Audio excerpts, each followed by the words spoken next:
এবং গণতন্ত্র, পার্লামেন্ট, বিধানসভাগুলো থেকে আরম্ভ করে শুধু ভোট দেওয়া নয়, এই সংস্থাগুলো পর্যন্ত আক্রান্ত। সাংবিধানিক সংস্থাগুলো, সুপ্রিম কোর্ট, নির্বাচন কমিশন থেকে আরম্ভ করে সাংবিধানিক সংস্থাগুলো পর্যন্ত আক্রান্ত। এমনকি গণতন্ত্রের চতুর্থ স্তম্ভ মোদীর সরকারের যে আতাতের অংশ, কর্পোরেট হাউস, তারা কিনে নিয়েছে অধিকাংশ সংবাদ মাধ্যম। কাজেই এইরকম একটি অবস্থার মধ্যে আমরা বাস করছি এবং আমাদের দেশ দ্রুত একদলীয় স্বৈর শাসনের দিকে ধাবিত হচ্ছে। বামফ্রন্ট এই ব্যাপারে আমাদের উদ্বেগ আমরা প্রকাশ করছি। ভারতের নির্বাচক মণ্ডলীর কাছে, আমাদের রাজ্যের নির্বাচক মণ্ডলীর কাছে এই বিষয়ে তাদের দৃষ্টি আকর্ষণ করবার জন্য আপনাদের মাধ্যমে আমরা অনুরোধ জানাচ্ছি। আমাদের রাজ্যে এখানে ডাবল ইঞ্জিনের সরকার চলছে।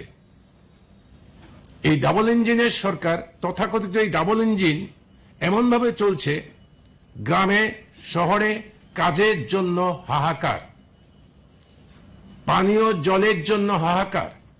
যখন কোটি কোটি টাকায় আগরতলা শহর সমেত বিভিন্ন শহরগুলোতে মন্ত্রীদের ছবি ছাপিয়ে বিজ্ঞাপন দিচ্ছে, তখন আমাদের দেশে জলের, গ্রামেরগুলোতে জলের হাহাকার, আমাদের রাজ্যে কাজের হাহাকার চলছে। কিরকম হাহাকার? যে রেগা প্রায় বন্ধ, এটা আপনারা জানেন। 110 কোটি টাকার যতটুকু কাজ হচ্ছে তার মধ্যে 110 কোটি টাকা মজুরি বকেয়া। এই যারা কাজ করেন স্কিমের মধ্যে মজুর না, যারা কর্মচারী হিসেবে, তাদেরও বেতন পান না। কাজেই কাজের সমস্যা একটা নিদারুণ সমস্যা ত্রিপুরা রাজ্যের মধ্যে এখন দেখা দিচ্ছে। মাঠগুলো ফাঁকা, জল নেই।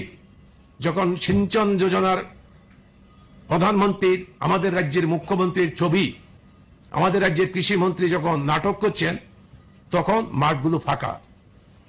এই বিজেপি সরকারের রাজত্বে, এখানে ডাবল ইঞ্জিনের সরকারের রাজত্বে 1 ইঞ্চি জলসেচের সুযোগ বাড়েনি, 1 ইঞ্চি। তো এরকম অবস্থার মধ্যে আমাদের ছেলেমেয়েরা রাস্তায় রাস্তায় ঘুরছে। ওদের প্রতিশ্রুতি কি ছিল, কি করেছে, সে কথা এখানে বলছি না।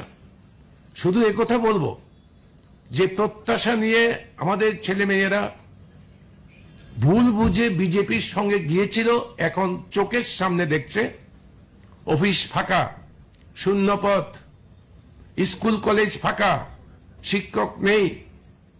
কিছু চাকরি হচ্ছে, সে চাকরি কোথাকার? সেই চাকরিও তৃতীয় এবং চতুর্থ শ্রেণীর পদে ত্রিপুরার ছেলেমেয়েরা চাকরি পাচ্ছে না। মালদা, নদিয়া, কেউ বিহার, কেউ আসাম, ওই সমস্ত জায়গায় ছেলেমেয়েরা চাকরি পাচ্ছে রেগুলার পোস্টে, কন্ট্রাকচুয়াল না, বা অন্য সংস্থার মাধ্যমে ভাড়া করা না। ত্রিপুরার ছেলেমেয়েদের বঞ্চিত করছে।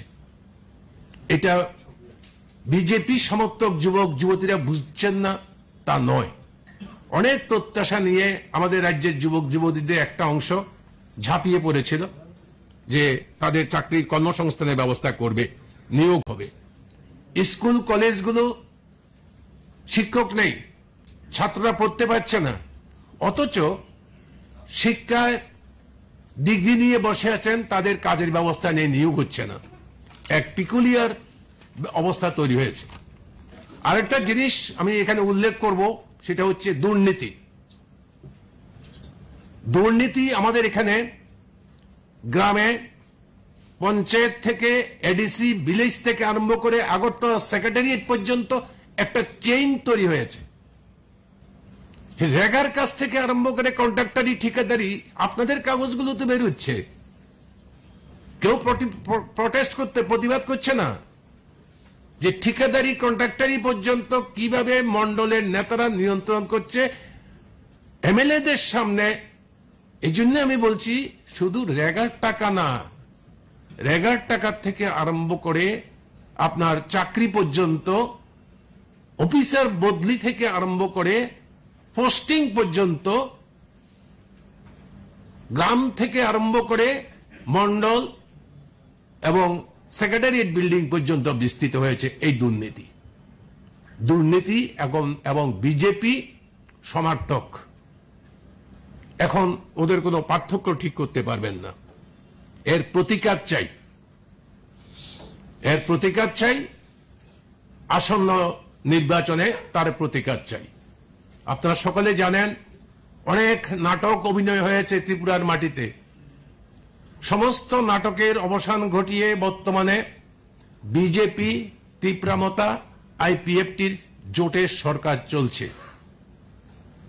তারাই মন্ত্রিসভায় আছে, তারাই এখন রাজ্য চালাচ্ছে। এখানে আমাদের দেশের এইরকম একটি পরিস্থিতির মধ্যে এই জোটের সরকারের যেই অরাজকতা চলছে, গণতন্ত্র বিপন্ন, বিরোধী রাজনৈতিক দলগুলো তারা সভা সমাবেশ মিটিং মিছিল করতে পারে না। লাগাতারভাবে আক্রমণ হচ্ছে বিভিন্ন পার্টি অফিসগুলোতে, মিটিং মিছিলগুলোতে, অথবা অর্থনৈতিক দিক থেকে বিরোধী দলের কর্মীদের দুর্বল করে দেওয়ার জন্য, অর্থনৈতিক দিক থেকে ক্ষতিগ্রস্ত করবার জন্য চেষ্টা করছে একাংশের দুর্বৃত্ত, যারা বিজেপির মদতপুষ্ট, সরকারের সাহায্যপুষ্ট। প্রশাসন নিরপেক্ষ না, প্রশাসন মদত দিচ্ছে, মামলা নিচ্ছে না। এখানে আইনের কোনো শাসন নেই, জঙ্গলের রাজত্ব চলছে। এবং শুধু জঙ্গলের রাজত্ব না, সাধারণ মানুষের নিরাপত্তা, মা বোনদের ইজ্জত, সমস্ত কিছুর মাপকাঠিতে ত্রিপুরা আজকে লজ্জাজনক অবস্থায় স্তরে দাঁড়িয়েছে। এরকম অবস্থায় ত্রিপুরাকে আমাদের রক্ষা করতে হবে। ত্রিপুরা বামফ্রন্ট কমিটি এই লোকসভা নির্বাচনকে কেন্দ্র করে আমাদের দেশের ধর্মনিরপেক্ষ গণতান্ত্রিক শক্তিগুলো দিল্লি সরকারকে, বিজেপির নেতৃত্বাধীন যেই সরকার উগ্র হিন্দুত্ববাদীরা চালাচ্ছে, কর্পোরেট আতাত তাদের সঙ্গে এবং উদারীকরণের নীতি নিয়ে চলছে, তাদেরকে দিল্লির মসনদ থেকে নামানোর জন্য, টেনে হিসেবে নামানোর জন্য অষ্টাদশ লোকসভা নির্বাচনে ধর্মনিরপেক্ষ গণতান্ত্রিক দলগুলো ইন্ডিয়া ব্লকের মধ্যে সন্নিবেশিত হওয়ার চেষ্টা করছে। সে উদ্যোগ আপনারা লক্ষ্য করছেন। আমরা ত্রিপুরা রাজ্যের মাটিতে ইন্ডিয়া ব্লকের সেই উদ্যোগকে ত্রিপুরা বামফ্রন্ট কমিটি স্বাগত জানাচ্ছে এবং আমরা এই রাজ্যের মাটিতে আমরা বামফ্রন্ট ইন্ডিয়া ব্লকের অংশীদার হয়ে আমরা এখানে বিজেপি, মথা, আইপিএফটি জোটের সরকারের বিরুদ্ধে জনমতকে এক জায়গায় সন্নিবেশিত করতে আমরা সিদ্ধান্ত গ্রহণ করেছি এবং তার জন্য আমরা আমাদের প্রার্থী সেভাবে আমরা মনোনয়ন করেছি। আমরা পূর্ব ত্রিপুরা সংরক্ষিত আসনে তফসিল উপজাতি সংরক্ষিত আসন, সেই সংরক্ষিত আসনে আমাদের প্রার্থী হবেন বামফ্রন্টের সিপিআইএম প্রার্থী রাজেন্দ্র রিয়াং। উনি আমাদের রাজ্য সম্পাদক মণ্ডলীর সদস্য। উনি আপনারা অনেকে জেনে থাকতে পারেন, ওনার বাবা সর্বজয় রিয়াং সন্ত্রাসবাদীদের হাতে শহীদের মৃত্যুবরণ করেছেন। সেই বীরের সন্তান আমাদের এখানে পূর্ব ত্রিপুরার লোকসভা আসনে বামফ্রন্টের সিপিআইএম প্রার্থী। উনি কাস্তে হাতুড়ি তারা প্রতীক চিহ্নে উনি নির্বাচক মণ্ডলীর আশীর্বাদ চাইবেন, সমর্থন চাইবেন এবং আমরা তাকেই বামফ্রন্ট কমিটি মনোনয়ন করেছি। আপনারা জেনে থাকবেন যে ভারতের নির্বাচন কমিশন আমাদের রাজ্য বিধানসভার একটি শূন্য আসন, রামনগর বিধানসভার শূন্য আসনের জন্য নির্বাচন ঘোষণা করেছে। এই শূন্য আসনে রামনগর বিধানসভার যে রামনগরে ত্রিপুরা বিধানসভার যে শূন্য আসন, সেই শূন্য আসনে বামফ্রন্টের সিপিআইএম প্রার্থী হবেন কমরেড রতন দাস উনি আমাদের পার্টির সিপিআইএম এর পশ্চিম জেলা কমিটির সম্পাদক এবং প্রাক্তন বিধায়ক। এই নির্দিষ্ট রামনগর বিধানসভা কেন্দ্র থেকেই উনি নির্বাচিত হয়েছেন।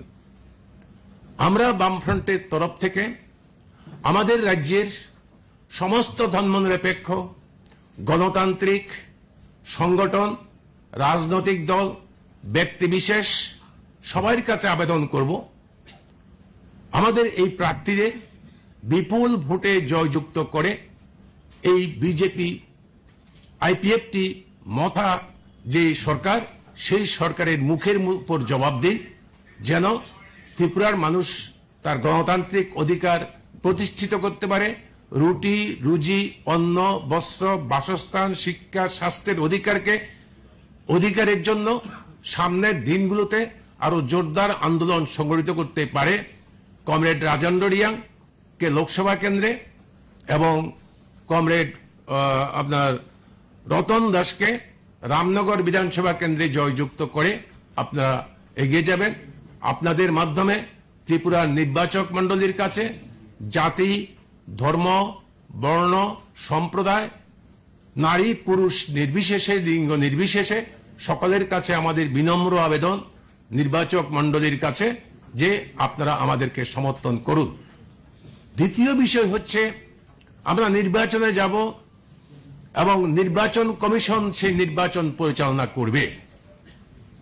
নির্বাচন কমিশনের অতীতের ভূমিকা গৌরবোজ্জ্বল না। আমরা চাই ভারতের নির্বাচন কমিশন এবং ত্রিপুরার নির্বাচনের দায়িত্বপ্রাপ্ত আধিকারিকরা নিরপেক্ষ, সুষ্ঠু, অবাধ নির্বাচনের যে পরিমণ্ডল তৈরি করার দরকার, তারা সেই পরিমণ্ডলে তৈরি করতে উদ্যোগ নেবেন, সাহসী ভূমিকা নেবেন। মনে রাখতে হবে, ত্রিপুরার নির্বাচন আধিকারিকদের যে ভারতবর্ষের নির্বাচন কমিশন নির্বাচন ঘোষণা করার পরে আপনাদের পবিত্র সাংবিধানিক দায়িত্ব যে আপনারা একজন নাগরিকের নির্বাচনী অধিকার, সেই অধিকারকে নিশ্চিত করা। প্রত্যেকটি রাজনৈতিক দল যেন সমান সুযোগ পায়, সমান অধিকার ভোগ করতে পারে, তা নিশ্চিত করার দায়িত্ব ভারতের নির্বাচন কমিশনের এবং তা ত্রিপুরার নির্বাচন আধিকারিকরা যেন অক্ষরে অক্ষরে তা পালন করতে পারেন। অবাধ, শান্তিপূর্ণভাবে আমাদের রাজনৈতিক দলগুলো ত্রিপুরায় কর্মরত এবং যারা নির্বাচনে প্রতিদ্বন্দ্বিতা করবেন তারা যেন স্বাধীন মতামত প্রকাশ করতে পারে। নির্বাচক মণ্ডলী তার ব্যবস্থা করবেন, এটা আমরা দাবি করছি আমাদের বামফ্রন্টের তরফ থেকে। আমাদের চারটি পার্টির নেতারা এখানে আছেন, তারা বাকি কিছু বিষয় তারা এখানে যুক্ত করবে।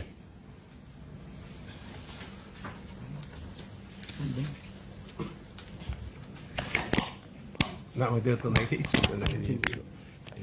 এটা ভাই ছুটে গেছে। তোমরা বলেন। আপনারা এখন পর্যন্ত আমাদের বামপন্থী আহ্বায়ক কমরেড নারায়ণকরের মুখ থেকে সবিস্তারে আলোচনা শুনেছেন অষ্টাদশ লোকসভা নির্বাচন সম্পর্কে।